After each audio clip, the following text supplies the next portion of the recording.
রান্নাঘরের বন্ধুরা তোমরা কেমন আছো? বাইরে কিন্তু জাঁকিয়ে শীত পড়েছে, আর এই শীতের সন্ধেবেলায় জলদি জলখাবার সুজির পায়েস। এই সুজির পায়েস করার জন্য দেখো আমি এখানে 500 মতো দুধ নিয়েছি, এটা হচ্ছে গরুর দুধ। আর 1 প্যাকেট সুজি নিয়েছি, আর নিয়েছি ঠিক যতটা সুজি ততটা পরিমাণে চিনি, একটা তেজপাতা আর এলাচ। এইগুলো দিয়েই আমরা আজকে বানাবো সুজির পায়েস। এইটা খুব চটজলদি হয়ে যায় এবং খুব সুন্দর খেতে হয়। তাহলে চলো দেখি সুজির পায়েস কীভাবে করি। গ্যাসে একটা কড়াই বসিয়ে দিয়েছি, আর এই কড়াইয়ের মধ্যে এবার একটুখানি ঘি দিয়ে দেবো। এই ঘি দিয়েই কিন্তু আমি সুজিটাকে ভাজবো। দেখো খুব বেশি ঘি দিইনি, এই ঘিতেই কিন্তু আমি সুজিটাকে ভেজে নেব। সুজি ভাজার সময় কিন্তু জালটা একটু কম করে দেবে, নইলে সুজি পুড়ে যেতে পারে আর বেশি লাল হয়ে যাবে, তখন আর ভালো লাগবে না। সুজিতে যে ঘিটা দিয়েছি দেখো একটু একটু গরম হয়ে গেছে। এই ঘিয়ের মধ্যে আমি তেজপাতা আর এলাচটা দিয়ে দিলাম। ঘিটা কিন্তু খুব বেশি গরম করব না, গলে গেলেই হলো, কারণ ঘিটা আবার গন্ধটা নষ্ট হয়ে যেতে পারে। সেই জন্য এর মধ্যে দেখো ঘি গরম হয়ে গেছে এমনিতে। এবার আমি এর মধ্যে সুজিটা দিয়ে দেবো। সুজিটা কিন্তু খুব কম জালেই কিন্তু আমি ভাজবো। একটা এলাচ পড়েছিল, এইটা দিয়ে দিলাম। এবার এই সুজিটা ঘিয়ের মধ্যে ভাজবো। খুব বেশি লাল কিন্তু সুজিগুলো করব না, তাহলে কিন্তু দুধের পায়েসের রঙটা কিন্তু চেঞ্জ হয়ে যাবে। এইভাবেই কিন্তু একটু ঘুরিয়ে ঘুরিয়ে ভাজবো। একটু যখন কালারটা চেঞ্জ হয়ে যাবে তখনই এটা আমি নামিয়ে দেবো। দেখো কীভাবে আমি ভেজে নিচ্ছি, খুব বেশি কিন্তু লাল করব না আমি। এটা ঘিটাও গায়ের মধ্যে লেগে যাচ্ছে।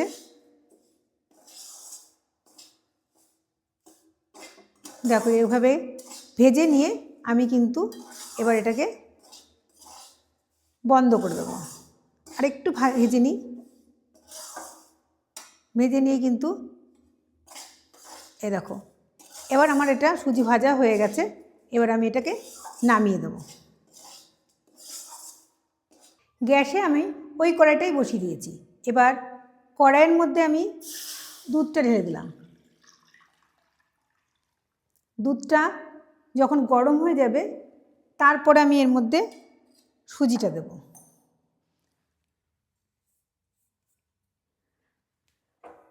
এবার কিন্তু জালটা আমি বেশি করে দিয়েছি, আর দুধটা ফুটাতে হবে।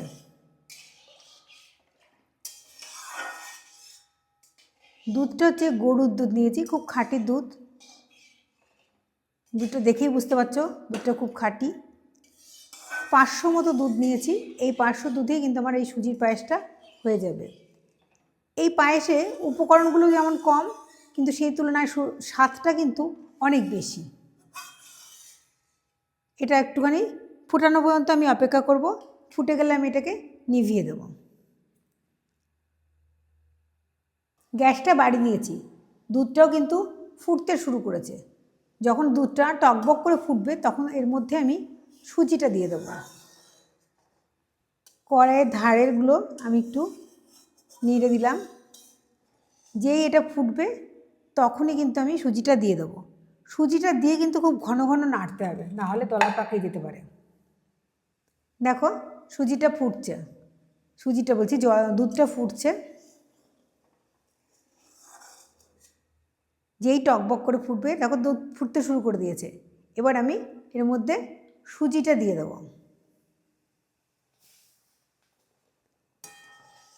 সুজিটা দিয়ে কিন্তু একটু দাঁড়ানো যাবে না, নাড়তেই হবে, নইলে কিন্তু এটা দলা পাকিয়ে যাবে।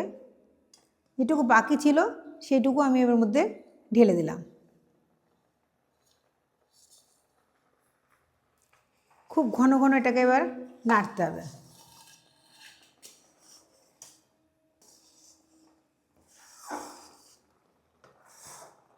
যত ঘন ঘন নাড়বে তত কিন্তু এটা ভালো মিশবে দুধের সাথে।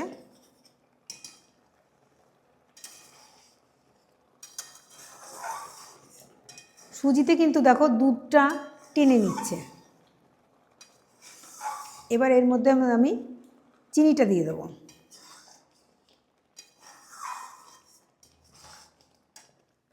সবটা চিনি এর মধ্যে আমি দিয়ে দিলাম। ঠিক যতটা সুজি নিয়েছি ঠিক ততটাই কিন্তু চিনি দিতে হবে, তাহলে কিন্তু ঠিকঠাক মিষ্টি হবে। এবার এইভাবে এটাকে যতক্ষণ না পুরোপুরি টেনে যায় ততক্ষণ নেড়েই যেতে হবে।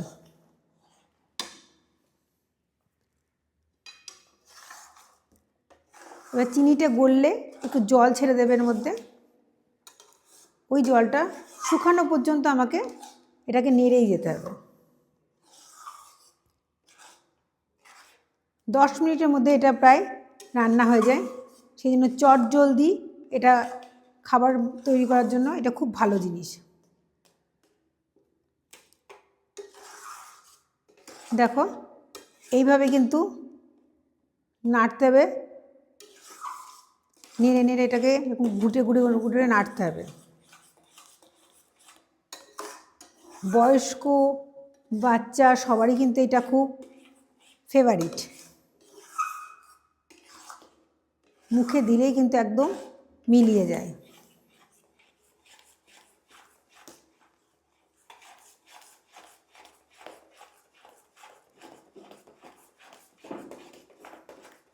যত তাড়াতাড়ি এরকম ঘুরবে তত এটা ভালো হবে।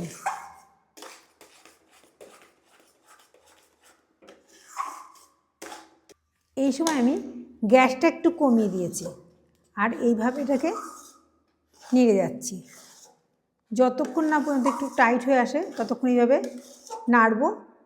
তারপরে একটা পাত্রের মধ্যে এটা ঢেলে দেবো। যেহেতু এটা ঝাল ডাল কিছু নেই, খুব ছোট বাচ্চারাও কিন্তু এগুলো খেতে পারে। আর যেহেতু দুধ দিয়ে করা, তাহলে ওদের কিন্তু খুব ভালোও লাগে এটা।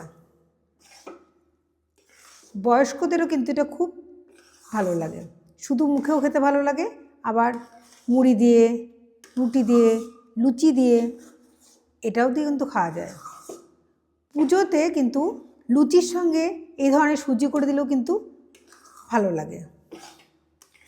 আমার কিন্তু প্রায় হয়ে এসছে, আর একটুখানি এরকম করতে হবে। দুধের যেহেতু সেহেতু খেতে খুব সুস্বাদু হয় এবং এটা খুব উপকারীও। একটা পাত্রের মধ্যে ঢেলে তারপর এটাকে যদি চাকু দিয়ে বরফি বরফি করে কাটা যায় তাহলে কিন্তু সেটা খেতেও খুব ভালো লাগে এবং ঘুরে ঘুরেও খাওয়া যায়। আমার কিন্তু এবার হয়ে গেছে। এবার আমি এটাকে একটা পাত্রের মধ্যে ঢালবো। গ্যাসটা বন্ধ করার আগে আমি এর মধ্যে একটুখানি ঘি দিয়ে দিলাম যাতে আরও বেশি সুস্বাদু হয়। এবার আমি একটা পাত্রে ঢেলে দিচ্ছি। এবার এই পাত্রটার মধ্যে আমি সমস্ত সুজি ঢেলে দেবো।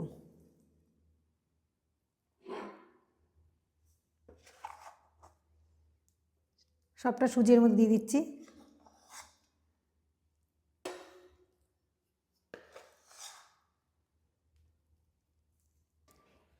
দেখো এটা নামিয়ে নিয়েছি। এরপরে কতগুলো কাজু চিটিয়ে দিয়েছি আর কেশর দিয়ে দিলাম।